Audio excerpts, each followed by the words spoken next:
भारत के रक्षा मंत्री की चीन यात्रा के ठीक साथ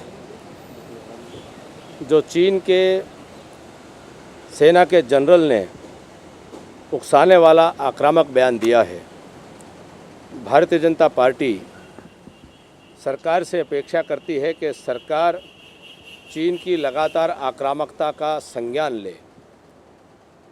पहले जब चीन की सेना 19 किलोमीटर भारत की सीमा के अंदर प्रवेश कर के कई दिन तक बैठी रही, तब ही अगर भारत की सरकार ने मजबूती का प्रदर्शन किया होता। हमको ऐसा लगता है कि भारत की लगातार नरम नीति और कमज़ोर राष्ट्र का जो संदेश बाहर गया है, उसी का परिणाम है कि कभी पाकिस्तान की सेना हमारे सैनिकों का सर काट करके ले जाती है और कभी चीन इस प्रकार की लगातार धमकी भरी कार्रवाइयाँ या बयान देता रहता है। आज हम सरकार से अपेक्षा करते हैं कि सरकार मजबूती का प्रदर्शन करे और इस पूरे विषय को गंभीरता से लेते हुए चीन के साथ सख्त लहजे में बात करे।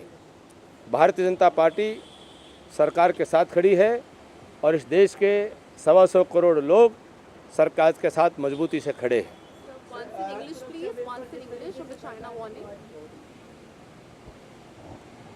Bharatiya Janata party expresses its concern and anguish at the irresponsible and aggressive utterances of the General of People Liberation Army of China,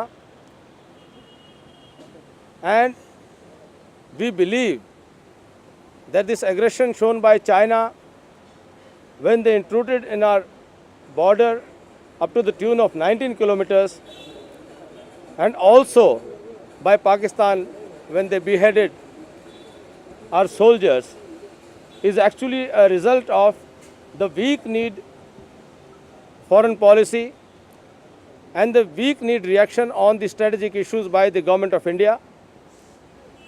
Bharatiya Janata Party expects the Government of India to show courage and conviction while dealing with these aggressive elements.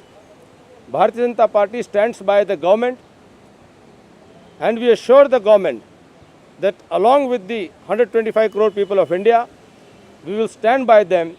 They must act with courage and deal with these elements strongly and firmly. Sir, खाद्य सुरक्षा पे राष्ट्रपति ने मोहर लगा दी है, इस पे क्या कहें? सरकार ने जो खाद्य सुरक्षा का ये अध्यादेश जारी किया है, ये एक प्रकार से अव्यावहारिक है, अनैतिक है, असंसदीय है। जब भारतीय जनता पार्टी की हमारी नेता श्रीमती सुषमा स्वराज, जो लोकसभा में विपक्ष की नेता हैं, उन्होंने आगे बढ़कर के सरकार को ये भरोसा दिया कि आप मानसून का सत्र को प्रीपोन कर लीजिए, एडवांस कर लीजिए, पहले बुला लीजिए। ये खाद्य सुरक्षा का विषय ये बड़ा गंभीर विषय है, देश के करोड़ों लोगों के पेट की भूख शांत करने का विषय है। छत्तीसगढ़ में हमारी सरकार ने 2012 में खाद्य सुरक्षा कानून बना करके वहाँ की 90% जनता के भूख को शांत करने का कानून बनाया है, जिसमें हर प्रकार की कमी, बेईमानी, चोरी की संभावनाओं को पूरी तरह खारिज करने का प्रयास किया है।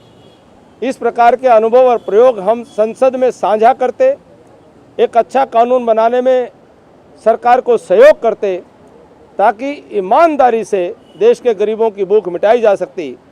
लेकिन ऐसा लगता है कि सरकार ने पहले तो ये कानून, ये बिल लाने में देरी की, 4.5 साल तक सोती रही। सरकार के लोग भ्रष्टाचार करते हुए अपना पेट भरते रहे, लेकिन हिंदुस्तान के गरीबों की भूखे पेट की परवाह नहीं की। 100 दिन के अंदर जो वायदा पूरा करना था, 4.5 साल तक उनको याद नहीं रहा। आज 5वें साल में केवल ये वोट की गिद्ध दृष्टि को ध्यान में रखते हुए वोट प्राप्त करने के उद्देश्य से उन्होंने अध्यादेश लाया है। देश की जनता बड़ी जागरूक है, अच्छी तरह से सरकार की नीयत को जानती है, सरकार की झूठ और बदनीयत को समझती है। और इस प्रकार के झांसे में नहीं आने वाली है। पर सरकार ये कह रही है कि आपने ही अवरोध उत्पन्न किए थे, लगातार आपने संसद को रोका था चलने से, उसी के कारण लेट हुआ और उसके बाद विवश होकर उन्होंने ऑर्डिनेंस का सहारा लिया है, क्या कहेंगे? पिछले सत्र में संसद नहीं चलने की जिम्मेदारी सरकार की है। रेल मंत्री जो भ्रष्टाचार के आरोप में फंसे थे, कानून मंत्री जो सुप्रीम कोर्ट की तल्ख टिप्पणियों के बावजूद सरकार में बने रहे, इन दोनों भ्रष्ट और दागी मंत्रियों की त्यागपत्र की मांग को लेकर के हमने संसद को कार्रवाई को रोका।